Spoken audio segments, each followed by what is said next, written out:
says, don't get sent.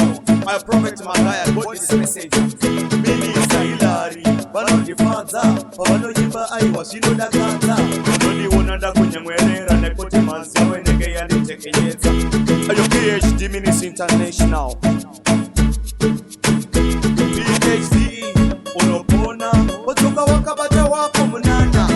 Otoka Poti Wako Tesifaya, Otoshiwa Mariwe, Akandi Bakira, PhD, Unopona, Otoka Wakabata Wako Munana. Otoka Poti Wako Tesifaya, Otoshiwa Mariwe, Akandi Bakira, Prophet Magaya PhD, Visionary, Unamasiwa Watatuma Wana Mari, and the Poli Wako Roba Basa, Wako Sata Basa, Wako Itabasa, Shanisha Misa, the Woda Shirima Sujifamba, Kanama Pofu, Aka Akuona, Shimomo, Shanga Shabutaura, and the shoe Wako Teka Kuna Mari, PhD, Unopona, Otoka Wakabata Wako Munana, Otoka Poti Wako Tesifaya, Koteshua Marewe, Akandi Manisa, PhD, Unopona, Otoka Wakabata Wako Munana, Otoka Poti Wako Tesifaya, Koteshua Marewe, Akandi Manisa, Prophet Magaya, my spiritual father.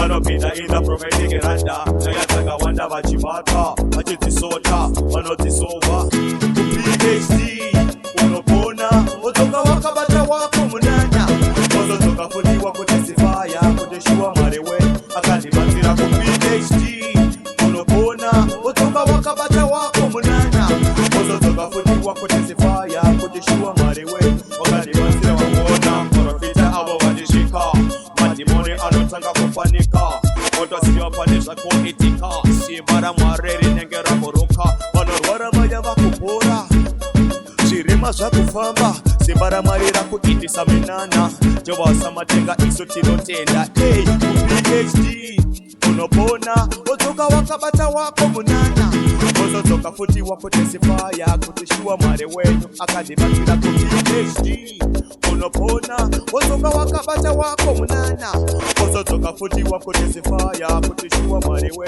Akandi Bakira Prophet Magaya PhD, Visionary, Munavasiwa Vakatuma Wana Mari, and the Poti Wako Roba Basa, Wako Sota Basa, Wako Itabasa, Shanisha Misa, Yawona, Shirema Sujifamba, Kanama Pofu, Aka Akuona, Shimomu, Shanga Shakutaura, and the shoe Wako Teka Kuna Mari, PhD, Unopona, Munana, Tesifaya.